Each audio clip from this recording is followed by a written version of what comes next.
สบายดีโดยสบายดียามเช้าพี่น้องเนาะเอ้ยตื่นไวแท้เนาะเอ้ยทางนี้คือจูงรถแหละสบายดีเด้อโดยสบายดีสบายดีบ่ให้บ่นุ่งเมื่อเออแพงคือเก่าแหละเอออ้าวบ่ให้แล้วมาดิเอาเลยอีกแขนหน่อยนี่แล้วมาดิ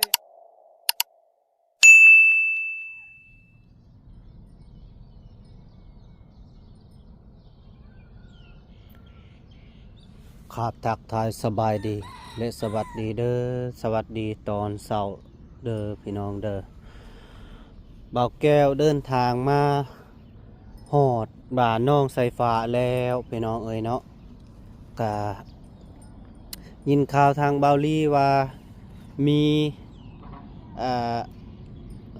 เบานุ่งกับเบาบางว่ามานอนอยู่ที่บ้านน้องไสฟ้าว่าซั่นพี่น้องเอ้ยเนาะบ่าวแก้วก็เลยเดินทางมาเนาะเดินทางมาแต่เช้าเลยพี่น้องเอ้ยเนาะก็มาถามแล้วก็อยากมาคุยเรื่องเนาะพี่น้องเอ้ยเนาะก็คุยเรื่องที่ว่าบ่าวแก้วว่าสิไปเยี่ยมยามทางบ้านบ่าวนุ่งบ่าวบางพี่น้องเอ้ยเนาะก็เลยบ่าวแก้วเดินทางมาฮอดแล้วพี่น้องเอ้ยเนาะไปพี่น้องเอ้ยเนาะไปหาเพิ่นเลยพี่น้องเอ้ยเนาะตัว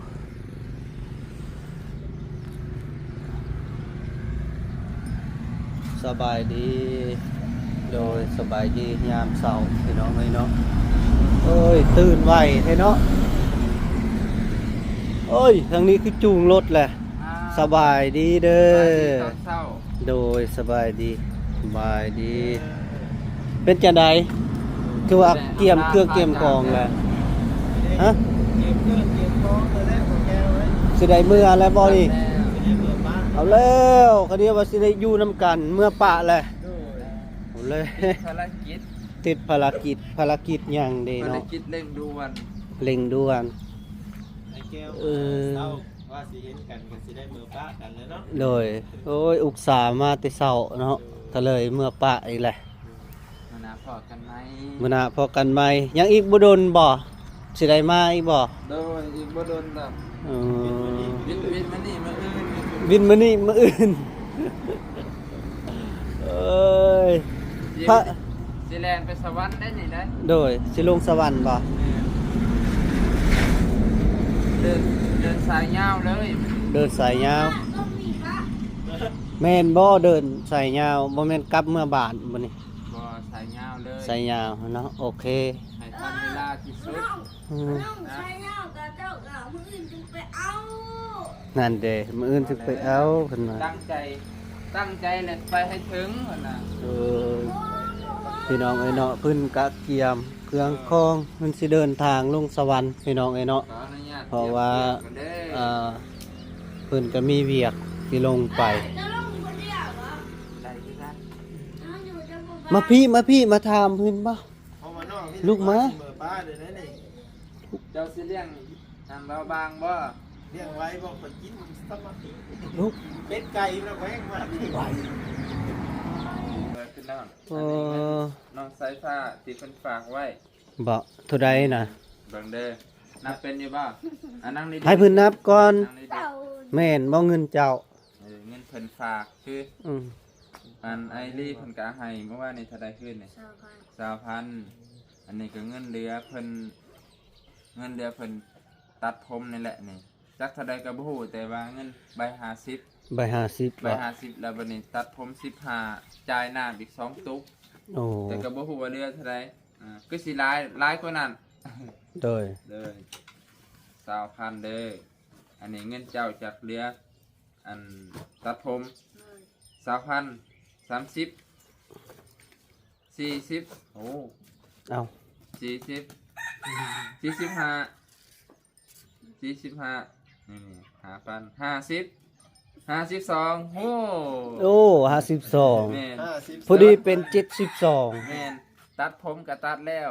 จ่ายน้ำก็จ่ายแล้วแต่เงินเหลือ52คือเก่า เออแสดงว่าไม่ได้จ่ายติ แม่น โอ้ยเนาะโชคดีได้เจ้าเนาะ เจ้าไปน้ำไผ่กับวันนี้ เอาน้อง ไปตลอดเลยคือนี่ถึงเงินที่เจ้าเนาะ เอ ก็ อ น้องจ่ายให้เพิ่นไปพี่น้องก็เพิ่นได้มาดนๆเทื่อบ่น้องก็บ่ได้มีดอกแต่ดิตนเพิ่นนั่นแหละ โดย เก็บไว้ดีๆเด้อ เพิ่นยังอยู่ ยัดใส่ส่ง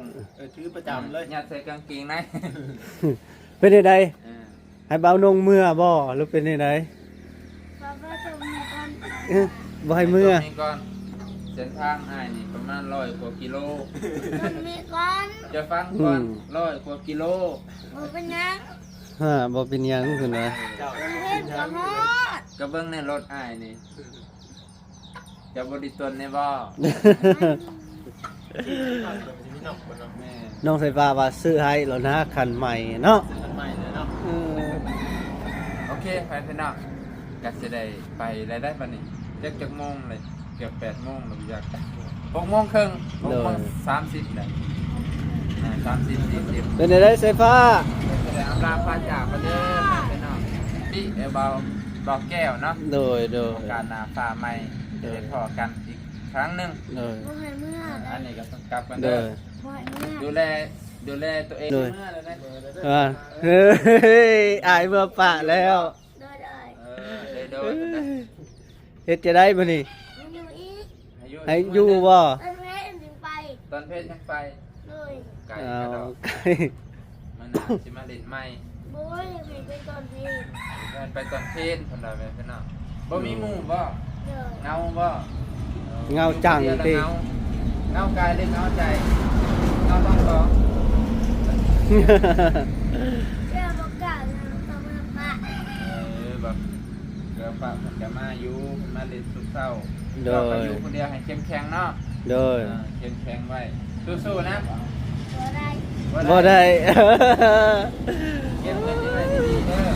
รักษาไว้ กันก่อน กอดเบานุ่งดูกอดบ่ดูกอดเบานุ่งไป บ่ให้บ่นุ่งเมื่อ ก่อน เออ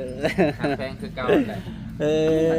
อ้าวบ่ให้แล้วมาดิเอาเลย พี่แกนหน่อย นี่แล้วมาดิ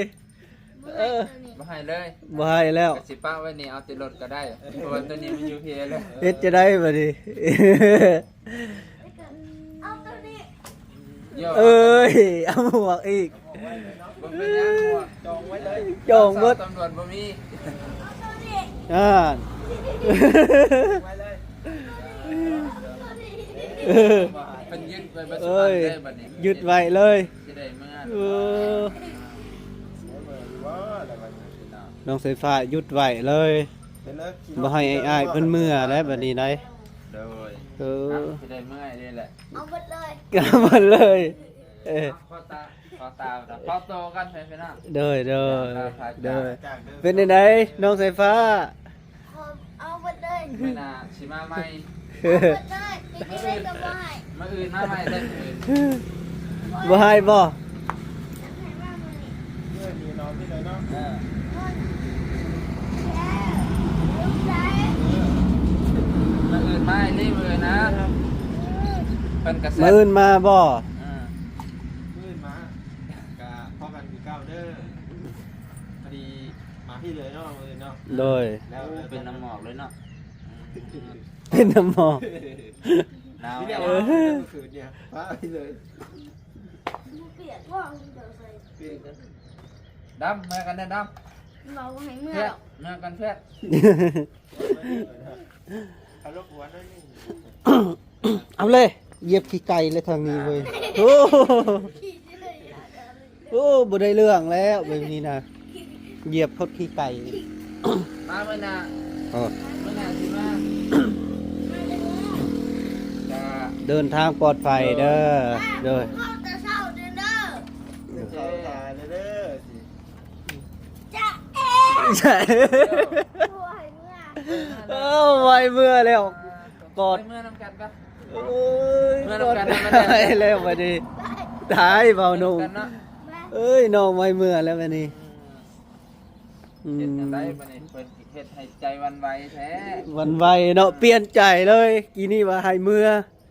วันนี้เป็นแลนอีกวันนี้คักแล้ว จะได้เอาเพิ่นเมื่อนำเลยแหละ สิเมื่อน้ำเพิ่นบ่ลูก ว่าแหละ ว่าไงว่า มาให้เมื่อ ให้มา โอ้ขึ้นเลยขึ้นรถแล้วพี่น้องเอ้ยเนาะโอ้ยบาดนี้เฮ็ดจะได้เด้ มาเอาตัวมากัน ว่าไงว่า บ่ให้เมื่อแล้ววันนี้ ตัวมาคือเก่าแล้ว ว่าไงว่าเป็นจังไดกัน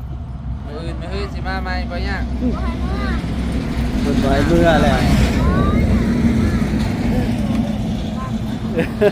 วันนี้ว่าสิบ่ได้นอนบัดสุดท้ายก็ได้นอนนำเพิ่น โดย บัดนี้เพิ่นสิให้อยู่อีกโอ้จำเป็นเลยทำเลย มันจำเป็น บ่จำเป็นเพิ่นว่า ใกล้ๆนี่อยู่ได้อยู่อันนี้มันไกลมาก เดี๋ยวบังอยู่อยู่ไป ได้ที่งั้น ฮะ ต้นบัง โอ้ยเพิ่นสิกักผู้หนึงอยู่แล้วบัดนี้พี่น้องเอ้ยเนาะ ต้องอยู่จะปูบางจะไปคนเดียว น่ะ ใช้ประตูไว้นี่แหละ ไปไป ไป ไปไปไกลตัวไว้โอ้ เอ้ยเนาะพี่น้องเอ้ยเนาะทางเบาบางเบานุ่งก็ได้เดินทางแล้วพี่น้องเอ้ยเนาะเอ้ยปลุกสาบเอาแก้วมาแต่เช้าก็เลยเพิ่นจะเมื่อแหละพี่น้องเอ้ยเนาะโอ้น้องไฟฟ้าเพิ่นมาไขตู้แล้ว ไปกันเด้ออ่ะทำแหละ บายบายเพิ่นก่อนลูก บายไปกันเด้อบ่าวแก้ว โดยไปไปไป เด้อ เดินทางปลอดภัยเด้อโอ้เมื่อแล้วพี่น้องเอ้ยเนาะไปเตะเสาเลยไปพี่น้องเอ้ยเฮ้ยเมื่อปะจ้อยบาทนี้ ฮะเป็นไง ปิด ติดบุพิษก็ได้ติยังสิออกเมื่ออยู่เท่าน้อยหน่อยเอ้ยเย็นจ้อยเนาะวันนี้เนาะเป็นเมื่อ แกจะพันเขา เลย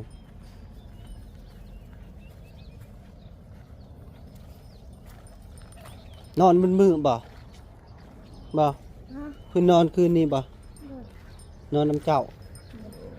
โอ้ยหนาวบ่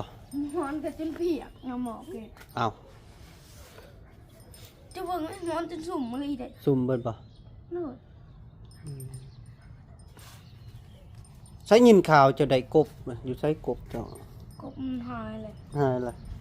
ไปเลยไม่เคย ยาเพิ่นแหละมันไป มีน้ำคกแล้วมานี่ น้ำแล้ว ฮะ น้ำมันเดือดมันก็ไป จักพันเงินเพิ่นเอาให้50ไอ้เบิ่งเลย70ปลาย คนนี้มาดูเลยนะ เฮ้ยเนาะนั่งเงานั่นบัดนี้เนาะเป็นได้อายเพิ่นเมื่อปะเป็นได้ มาได้ เย็นจ่อยแล้วเนาะ เย็นจ่อยแล้ว ใช่ไหมบุญทวีมาเด้อ จะนายบุญทวีมาบุญทวีนี่บ่อยู่อีบ่ โน่น ไปแต่มื้อใด เพื่อนเดี๋ยวดูว่า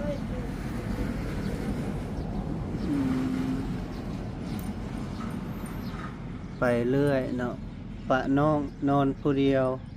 เฮ็ดให้แต่มีเบานุ่งเบาบางมานอนนำพี่น้องเอ้ยเนาะเกลือไก่แล้วครับ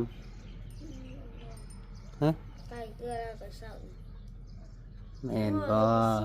เสื้อทำเราบ่จักม่วงเราเบิ่งดูบ่นี่ เบิ่ง 7:00 นเลยไอ้ 6 โมง 7 โมงหยัง เราไป แสดงว่าจะตื่นแต่เช้าบ่ 7:00 นแล้วมันโคตรว่ะ เฮ็ดหยังกินมื้อนี้ นั่งบ่ฮึ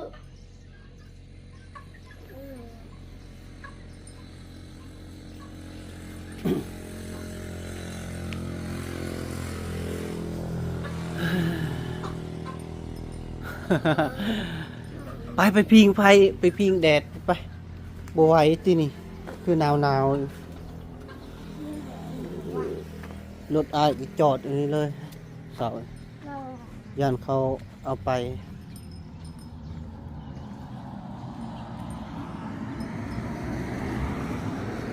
เฮ้ยมานั่งว่าสิขับรถ ก็ ขับเป็นแล้วบ่ ไว้ตังค่ะตังกับเปียกโพด เด้มานั่ง นี่ยังมันนังแห้งป้าเป็นทางเลยได้แล้วของบนนังนี่ นั่นบ่ นี่แหละค่ะ ขักอยู่โดนนั่งเจ้า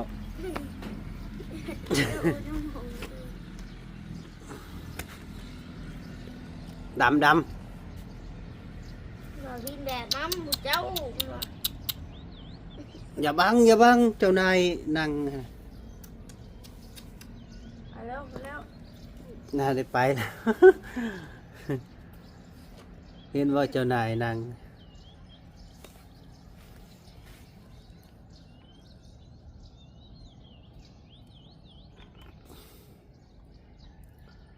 กินข้าวกับยังเมื่อวาน มานี่มา แม่ ติ่งไป ปิงไก่เจ้านี่ได้กินปิงไก่ดุแท้ มันแล้วซื้อมาพอน้อง บ่าวนงซื้อมา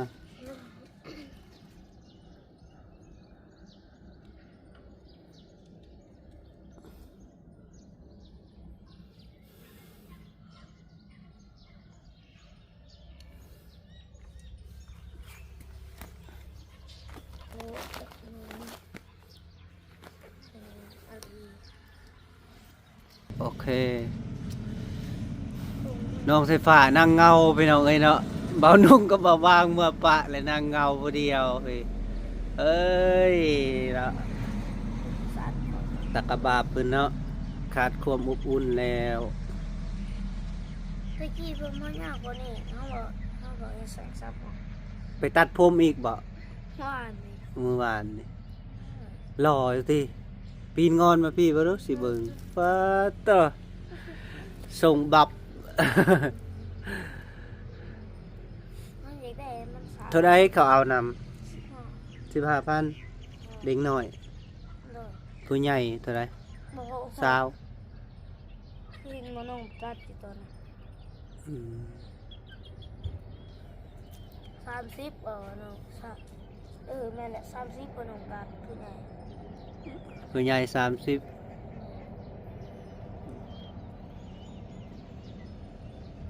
คือแพงแท้ พอดี พอดี ห้านเองนะคะที่พอได้หาเอง 50 เลยห้านเอง บาทตัว อันนี้ถือห้านแรกเลยห้านใครก็ เปิดห้านตัดผมเป็นหยังจึงได้ไว้หัวละ50บ่ได้ใจแล้วก็เอาผ้าตัดคอ ปุดเลยเนาะ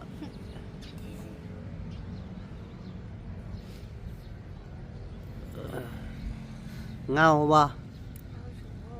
ฮะ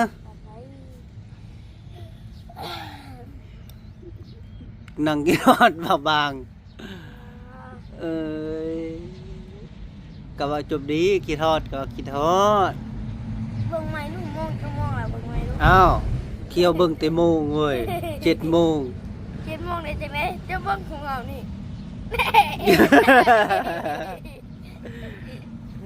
อ่าไม่ดีเลยโมงของเราที่ต่างกันวะ ต่างบ่ คงจะ7 โมงของเราเป็นเลข2ผมเห็นแล้วเลข3เลย เหนื่อย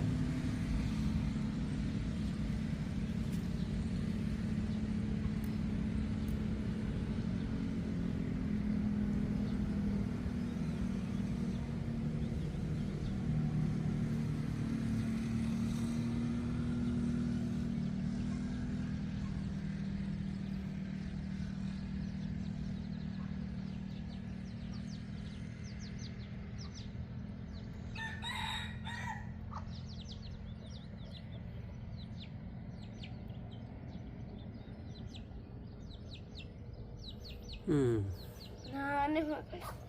แนวหาเห็นแล้วเนาะแนวอัดเปิดนะ อัดยัง เดี๋ยวอัดโตนะผมเปิดนะเปิดบอกนะ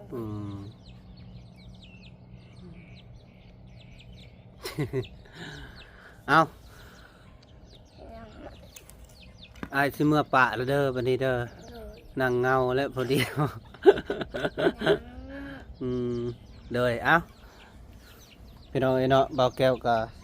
ขอตัวเดินทางพี่น้องเนาะก็มื้อนี้ก็เป็นมื้อวันคานพี่น้องเนาะแล้วก็เมื่อเฮ็ดเวียกเฮ็ดงานของบ่าวแก้วและพี่น้องเนาะก็มื้อนี้ก็ญาติเวลามาแต่เช้าก็ได้ใครแน่ที่ได้พบได้เจอบ่าวนงกับบ่าวบางพี่น้องเนาะแล้วก็เพิ่นมานอนอยู่บ้านพี่น้องไฟฟ้าเมื่อคืนนี้พี่น้องเนาะไอ้เมื่อป้าเขาเด้อทำเด้อเอ้ยคอยอยู่ดีมีแฮงพี่น้องเนาะบ่พาเพิ่นเสียงเจ็บเจ็บจนขาดจะสนเด้อพี่น้องส่งมาลำรวยอยู่มันคนยืนตลอดปีตลอดไปโดยบายบาย เดี๋ยวสิวเลยไปเสาะสีออกเนี่ย